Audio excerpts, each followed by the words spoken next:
Film के start में हम एक न्यूली वेड कपल को देखते हैं जिनका नाम एलिक और नोरा होता है। ये अपने फर्स्ट वेडिंग ट्रिप पर जा रहे होते हैं। नोरा सफर से बहुत ज्यादा थक चुकी थी। वो अपने हस्बैंड से कहती है कि आज रात किसी मोटेल पे रुक जाते हैं ताकि हम आराम कर लें, सो दैट सुबह फ्रेश होकर हम अपने वेडिंग ट्रिप को कंटिन्यू कर सकें। एलिक भी अपनी वाइफ की बात को मान जाता है क्योंकि वो देखता है कि उसकी वाइफ बहुत ज्यादा थक चुकी थी और वो खुद भी मुसलसल ड्राइव कर करके थक चुका था। अब एक कंट्री साइड पे एक मोटेल आता है। एलिक बिना सोचे समझे अपनी गाड़ी को वहाँ पार्क कर देता है, लेकिन जब ये कपल उतरता है तो ये एक बड़ा ही अजीब सीन देखते हैं। वो देखते हैं कि गाड़ियाँ तो इतनी सारी खड़ी हैं मगर एक भी इंसान वहाँ पे मौजूद नहीं।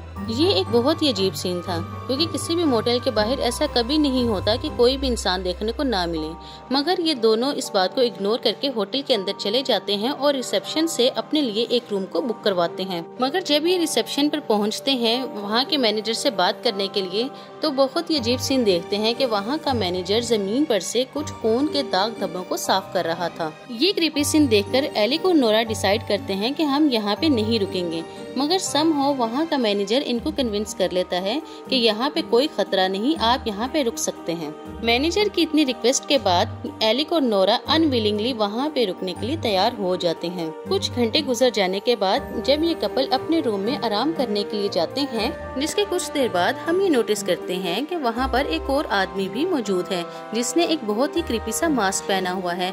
अब वो इनके पास आता है और एक हथौड़े से इन दोनों को बेहोश कर देता है। अब सीन नेक्स्ट डे पे शिफ्ट हो जाता है। अब हम सिर्फ एलिक और नोरा पे फोकस करेंगे। हम देखते हैं कि एलिक और नोरा को इन लोगों ने कैद करके रखा हुआ है और कुछ देर बाद इनके सामने वही लोग आ जाते हैं जिन्होंने क्रीपी सा मास्क पहना हुआ था। वो इस कपल को एनिमल केजेस में बंद करके एक फार्म हाउस में ले जाते हैं। वहाँ एलिक और नोरा नोटिस करते हैं कि उनकी तरह और भी लोग पिंजरे में बंद हैं। ये लोग भी एलिक और नोरा की तरह यहाँ पर फंस गए थे, जो यहाँ पे मोटेल में रात रहने के लिए आए थे, मगर अब उन लोगों ने इन सबको कैद कर लिया था। क्यों, ये हमें आगे चल के पता चलेगा।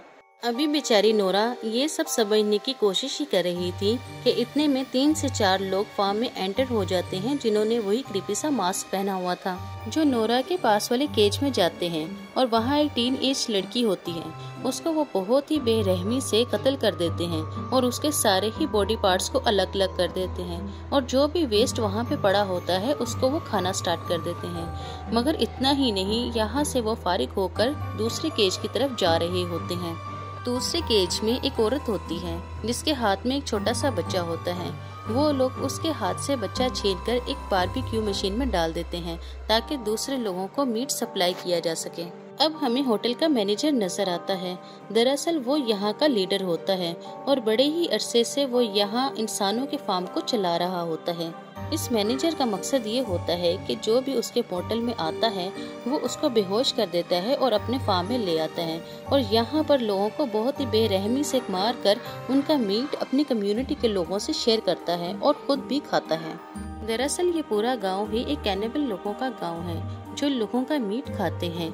एलिक किसी तरह नोरा को वहां से ले जाने में कामयाब हो जाता है और वहां से ये लोग भाग रहे होते हैं कि अचानक एलिक का पाँव वहां पर फिसल जाता है। नोरा बहुत कोशिश करती है कि एलिक का पाँव किसी तरह वहां से निकाल सके, मगर वो ऐसा करने में नाकाम हो जाती है।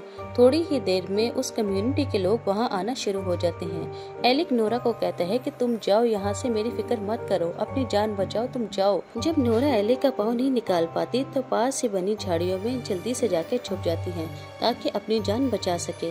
इतने में उस कम्युनिटी के लोग वहां पर आ जाते हैं और एरिक को वहां लेटा हुआ देखते हैं और पास ही पड़े पत्थर को उठाकर इसके मुंह पे दे मारते हैं और वो मर जाता है। नोरा अपनी ही आंखों के सामने अपने हस्बैंड को बेदर्दी से मरता हुआ देख रही होती है। अब नोरा वहाँ से अपनी जान बचाने के लिए बहुत तेज भागती है और भागते भागते वो बहुत दूर एक मेन रोड पर आ जाती है जहाँ पर उसको एक बस दिखाई देती है। वो जल्दी से वहाँ जाके बैठ जाती है और बस चलाने की कोशिश कर रही होती है, मगर अचानक उसकी नज़र पीछे पड़ती है जहाँ पे वो देखती है कि पूरी बस उसी कम्युनिटी के लोगों से भरी हुई थी जिन्होंने वो क्रीपी सा मास्क पहना हुआ था। और इसी तरह इस डिस्टर्बिंग मूवी का एंड हो जाता है।